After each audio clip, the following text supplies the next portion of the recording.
Alright, hello and welcome everyone to a build refresh for Rhino. So, obviously, Rhino got his new heirloom, so I imagine a lot of people are going to be looking for a good build to put on the boy. So, we have to talk about the new build stuff for Rhino, as things have changed a little bit, actually kind of a lot of it, with how we play Rhino now, in terms of optimally, I think. For that, to start, we have the shards here. I do have 1 Tau casting speed in Rhino, which is really, really nice, but not necessary at all. If you want to fill out the rest of the shards on Rhino because you really love him, all the rest should probably be Tau strength shards, as those are going to be better for basically every single build. Like, it's just a huge strength increase that you're going to get out of that. 60% strength, turns out, can do a lot. But, obviously, because I'm not using them, none of them are necessary at all. So we can just get into the build stuff. For that, the build for Rhino has shifted a bit. As you can see, there are no augments in this build, though we will talk about the Ironclad build because I know people do love it. And this is a full Umbral build. That being said, the Umbral Vitality is not only the flex slot in this build, but also it doesn't need to be leveled for the important part of what it's doing in this build. So if you get an unleveled copy of this from Cephalon Samaris, you actually can reduce the cost of this build very significantly and drop out a whole Umbral Forma from it, which is quite a savings, because the health should really never factor into what you're doing as Rhino. So if you have it, great. I obviously just needed to flex around and try a bunch of things, so this is what ended up happening. But if you just want to get an unleveled variant of this, it'll perform identically, or at least it should. For that, the reason why the health here doesn't matter is because what Vitality is actually adding is the finishing of the set, giving us an extra 22% strength on Umbral Intensify and giving us an extra 50% armor on Umbral Fiber. This, because we are using Arcane Battery, effectively means that we get a bunch of armor, which is going to increase our Iron Skin's base value, which is very useful. But also, Arcane Battery is going to convert that armor into energy, so we're effectively also using Arcane Battery as a primed flow here, meaning that Umbral Fiber is not only the strength that it's adding to Umbral Intensify, it's also primed flow plus, essentially, which is a very nice little combination. Other than that, this build is, maxing out on duration and strength, with narrow-minded and continuity providing all of the duration, and all of the, just the standard strength mods: Blind Rage, Transient Fortitude, Umbral Intensify, as we already talked about, just really buffing our strength to the moon. And of course, we're using Molt Augmented to get the extra 60% strength on the back end, meaning that if you did invest all of those shards we talked about earlier, this is actually about a 450% strength build, which is quite a bit.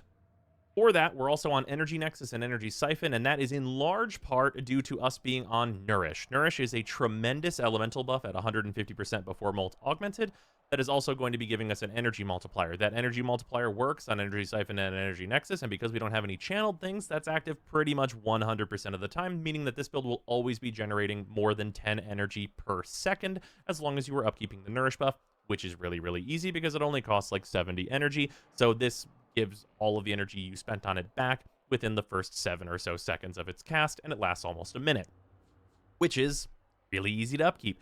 Turns out with all that extra energy, you're going to really easily be able to upkeep Roar, which is at a nice 165% damage increase, because we get the real one instead of the subsumed one, which is probably the single best buff available in Warframe at current, and that's going to last over a minute as well, and the energy cost won't matter because of what we're already doing with Nourish.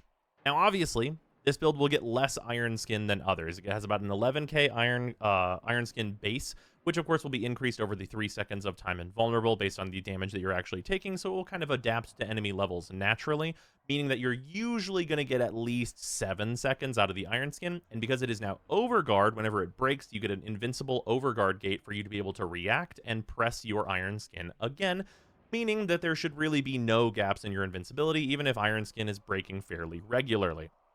Of course, not only do you get the Overguard breaking, making you invincible, giving you time to react, you also have the shield underneath that, so if you make the mistake twice, you're still invincible Rhino God, so no harm, no foul, and you'll just get out of everything scot-free.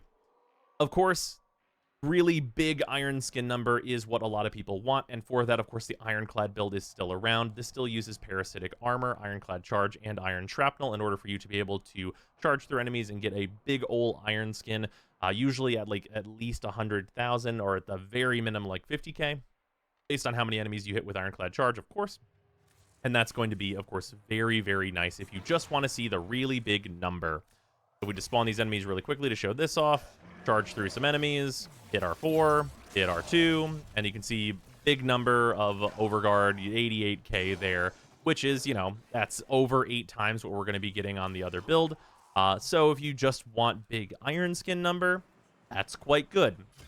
Unfortunately, the things that you sacrifice in order to get big Iron Skin number, which I don't think particularly matters in the current meta, is that you get much shorter and weaker buffs, and you don't get the Nourish buff, which is a very considerable damage increase, and your energy economy is much, much worse, and the combo costs more than what you'd want to spend, meaning that you do have to run Primed Flow in order to have the energy to really do this, and Energize is kind of necessary just to make the energy economy work, which is rough. You also have to have range for this build, and that is not exactly what you want to be building towards in order to get a lot of the armor, but you need it for the Rhino charge with Ironclad charge in order to be able to hit more enemies more consistently.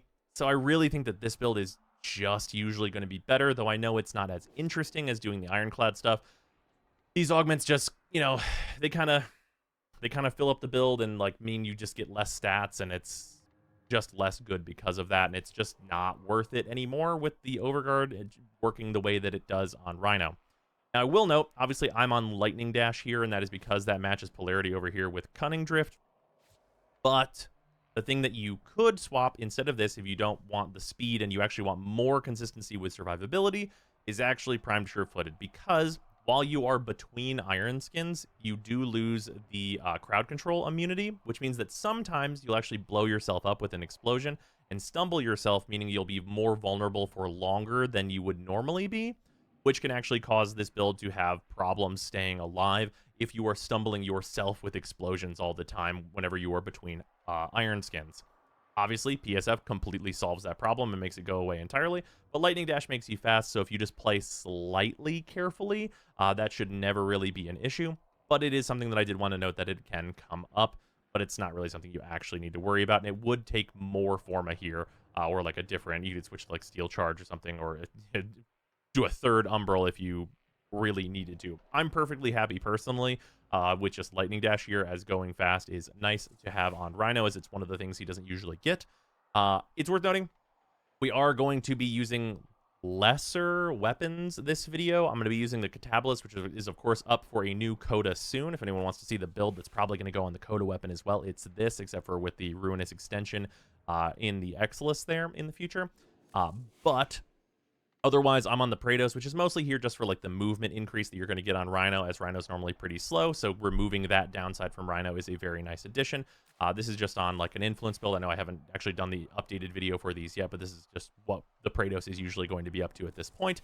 And then, of course, if you guys missed the Kuva video, the Kuva Ogress is doing this, just usual Kuva Ogress things, but that video containing all of the Kuva weapons is available for those that need it. So we're using some lesser weapons here, not any like the crazy Incarnans, not just pumping the Torrid, which is like not really going to see much of an increase on most enemies. These are weapons that actually will receive the benefits from the buffs we're going to be providing. And namely, a big thing that's going to be really beneficial with these buffs is Nautilus.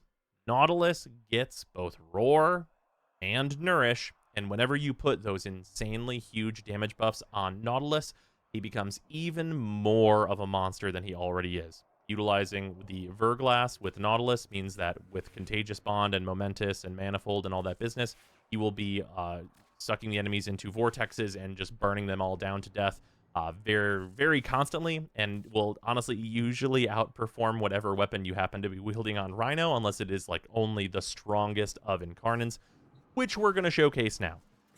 So obviously just running in here, Nourish, Iron Skin, Roar, that's what you're just normally going to be running up on. I'll pause the AI here, and you can see just like what Nautilus is able to get up to in terms of damage output, which is pretty crazy. And then when enemies are close enough together, Contagious will start spreading those heat procs and everything else.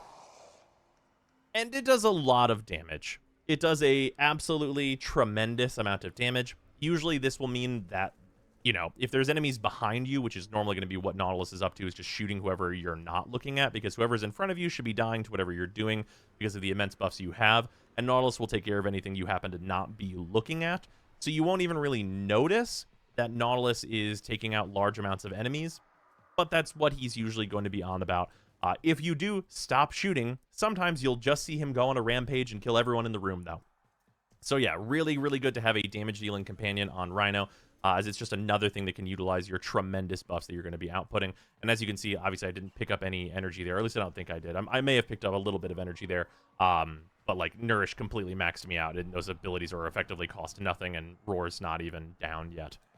In terms of survivability, if we just want to, well, I mean, I guess in terms of survivability, if I just stand here, even with the enemy AI on, it actually won't really matter because Nautilus will just kill them. And we can see in terms of like my 2, it's still pretty survivable at this level, especially if especially if Nautilus is doing that. You know, I'm just like, you know, I'm not doing anything. It's just my companion protecting me, and you know, we're a little under halfway in terms of like basic iron skin, and like we can go through a couple more groups of that, of like just the general survivability. My 2 goes down, my 2 goes up, Nautilus kills everyone. Yeah, so if you're doing the minimum here, like we can remove Nautilus just so this is a little bit more fair to the enemies who are level 225 Steel Path, as a reminder. Yeah, just to like show like what we're getting in terms of just the energy economy here. With Nourish up, obviously, because that is going to be like, you know, the way we're maintaining our 2 pretty constantly. Our 2's going to go down, our 2's going to go back up. We're going to absorb whatever damage the enemies are shooting us with. We're going to hang out in it. We're max energy, by the way. Like, we're very ready for another 2 to be thrown in there. And, yeah, you know, they're going to take at least 7 seconds in the vast majority of cases, even if we're basically not playing, in order for us to regen all of that energy, and it's just never going to be a problem. So we really don't need a super, super high ironclad whenever it's just not going to come up. Like, really, like, it's just not going to matter. Like, we can let them break through our overguard and then hit our shield, and then we just hit 2 again.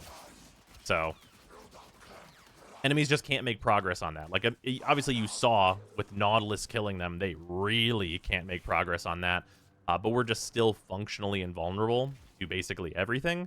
And we also get tremendous damage buffs while we're at it. So yeah, that's what we're going to be rolling with. Let's just jump into a survival and kill some dudes. All right, in we go to the Kuva Survival Steel Path. It is worth noting that these enemies are 50% damage resistant to heat, which will just make things a little bit harder for actually all of my weapons, because all of my weapons are heat-based in terms of a lot of their damage output, but that's not really going to matter. It is worth noting also, if you somehow need to generate more energy, you can combine this with Zeneric for hilarious energy regen, I would say, which is just totally unnecessary. This build can easily run just any given other focus school you want to run, and it's not going to be a problem. Yeah, Cost Assist here is like a very fun one of my personal favorites that I can't wait for the coda on. Just getting to spray down enemies. Works very much like a secondary Phantasma. And then, of course, its reload is a really fun grenade that I think does really nice, significant damage. And the damage is significant even if you're not Rhino. So it's a weapon that I really, really can't wait for the coda variant of this. It's going to be really fun.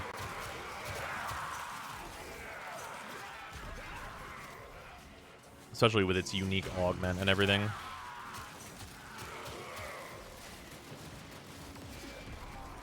Yeah, you get that nice big warning like, hey, your iron skin broke. So anytime you like hear that noise or see that effect, you know that you need to press 2 again. Like I said, obviously, if you wanted to like actually remove the you having to think about that and upkeep it, though, unironically, you could probably have like a macro running at all times that just spams 2 like crazy. I think that's totally unnecessary personally, but it is a thing that you are capable of doing if you want this to be kind of Revenant adjacent, with how much survivability you'd normally get there, with significantly stronger buffs. I've delivered a life support capsule to the area. Of course, buffs this strong are not needed for the vast majority of content. I will say this much Roar, though, if you are in a situation where like you're buffing up like a teammate that's just doing like really large AoE clear, like a Gara or anything like that, it is actually going to make them like hilariously effective, as sometimes the damage can be slightly lower than they might want, and it'll buff them up to straight up like, you know, like level cap tier damage in the vast majority of cases, which they'll really appreciate. And because your energy economy, like, you don't have to go get any, it makes you really, really good for just standing around buffing someone if that's what you need to do. Granted, of course, like, usually that's not necessary. Also, that Jade Eximus thing I should have done is actually let them hit my Iron Skin with that, because that beam will just gain damage over time. So if you actually let a Jade Eximus ramp up on your Iron Skin and break it, you can actually re-hit 2, and during the 3 seconds of vulnerability, get a really high ramping Jade Eximi to be charging up your Iron Skin, and you can actually get millions of Iron Skin that way, which is also another one of the reasons why the Ironclad build is less necessary, because you can kind of do that anyway in the right scenarios. Like, just getting the right Eximus to look at you is really all it takes.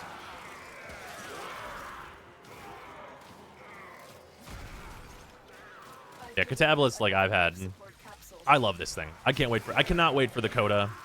I'm curious, like, this is a random thing. What Coda weapons is everybody looking forward to? Because, like, we have, like, the list of them. Obviously, there's 3 new ones, but, like, I feel like most people will gravitate towards some of the older ones, or, like, weapons that already exist that are getting buffed up. For me, like, I can't wait to see what they add to the Catabolus. I love this thing. Like, the grenade reload is so appealing to me. Like, grenades are one of the things that we, like, kind of don't have in Warframe. So this weapon kind of getting access to that, and it having, you know, it actually being pretty good, I think is really fun.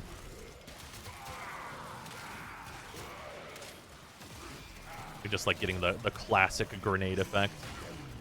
Re-upping all of our buffs here. 7 million damage grenade pumping. Personally, thing that I think would be crazy with the Catabolus specifically, like, in the dream world, we get not only beam chaining, which is, like, you know, pretty standard for the Kuva and Tenet weapons to give that to some weapons. Like, the Nucor obviously was the big one that got that. But giving it beam chaining and the ability for the grenade to bounce would be chef's kiss. Would be absolutely, like, that's my full wish list for things I want the Catabolus to have. Unironically, if they gave it both of those things, I think there's a chance that it could compete with Incarnate weapons. Which, hey, maybe that's the goal. Obviously, we're getting the Coda weapons after the Incarnate weapons have kind of been the meta for quite some time now, right? So maybe that's the intent.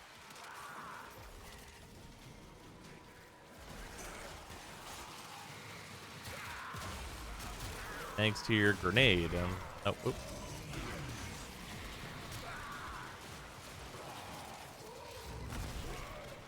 Grenade not doing as much as I thought it would, thanks. Oh, my roar was down. There you go. They're just messing with some Pareto stuff. Influence things with this many damage buffs actually can, worth noting, kind of go awry. Because if you kill enemies in one hit, influence actually doesn't proc. You do need the enemy to live through the attack that you're putting out. So that is a worthwhile consideration, that, like, if you're using these buffs and you're going with, like, the Archititron or something like that, the Archititron actually at, I think, any level of play will pretty much never trigger influence against enemies that are not attenuated or actually just straight up invulnerable, because its damage is that high. So that's worth noting, that probably pick something that's actually not influence if you're going with the Archititron specifically. Because you're just never going to see enemies that'll live through it and actually let you proc influence with buffs like this. But that is somebody else problem. Obviously, if the enemies can't possibly live through it, what your arcane is, probably doesn't matter that much, and you'll benefit from it in the, you know, kind of edge cases where the enemies will survive a single hit from that weapon. Any attenuated enemy becoming a pylon of basically infinite damage is not the worst case scenario, I would say.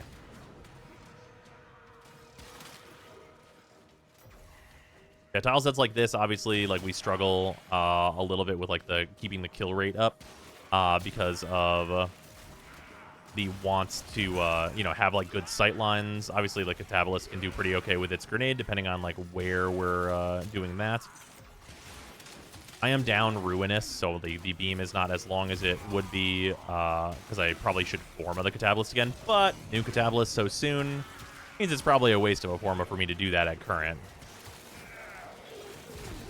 But Rhino is like, he's just a Warframe where you can just take whatever your favorite weapon is, no matter how bad it is, doesn't need an Incarnon, he'll make it work. Like, he will, at all costs, he will put the hexagon in the square hole.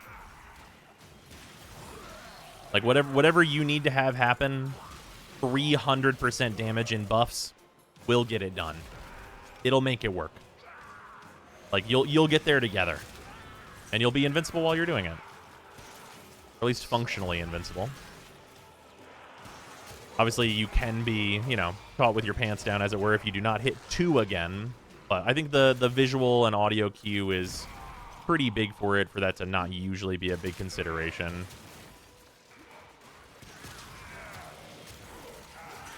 Oh, yeah, I've been checking kill rate. We're at 900 kills, and we're at 8 minutes. So, you know, pretty good. I probably could use the Ogress a bit more. Ogress actually is probably one of the ones that in this situation I should be using with this tile, because you can just fire this down a hallway.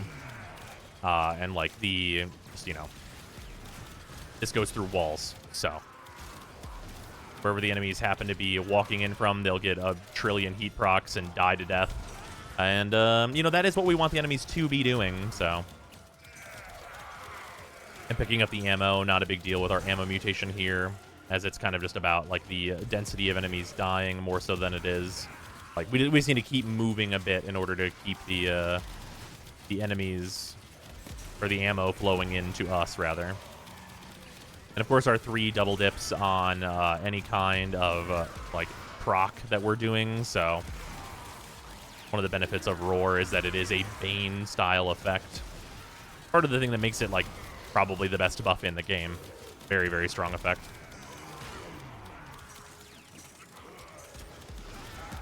Yeah, being able to, like, do all this, like, just having these AoEs linger and kill enemies through walls, turns out is pretty good. Obviously, we all remember, like, the Tsar meta. And this is, you know, buffing the damage up enough that it can do that at pretty much any level of play that you want it to do. The other Acolyte should theoretically be here soon. Hopefully.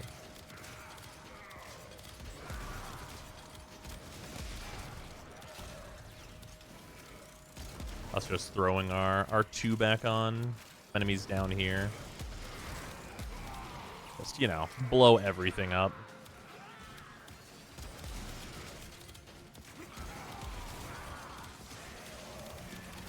Yeah, really any kind of explosive weapon that you feel has, like, just slightly less damage than you want. Guess what? With Rhino, it doesn't have slightly less damage than you want. It's actually got plenty.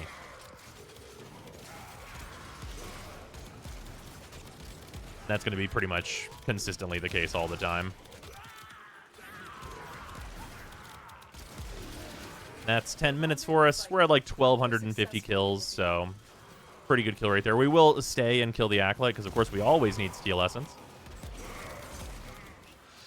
Oh, it's Violence. Violence, one of the bigger threats to us, of course, because they can remove our Iron Skin and make us considerably vulnerable. This is actually one of the situations where it's very nice to have that extra health. Oh, and there's the, like, problem with PSF. Yeah, okay. So the not having PSF, well, you know, it's actually kind of good to show this, is because that is whenever it comes up, is situations like Violence showing up, whenever you can't maintain your Iron Skin. You will become vulnerable to knockdowns, and if you are using explosive weaponry, that is exactly what happens, is that you will just get stumbled and then kind of, like, locked in and hurt that way. So yeah, well, worth showing off. I'm actually probably going to keep that in, because that is the exact reason why you would want to consider adding PSF to this build. Is just any situation where you're between shots with your 2, which I was obviously very careful on, but situations like Violence or Stalker and things like that can make your usage of explosive weapons considerably worse. And then where do we have... Which way does it want us for the exit? I think it's up top.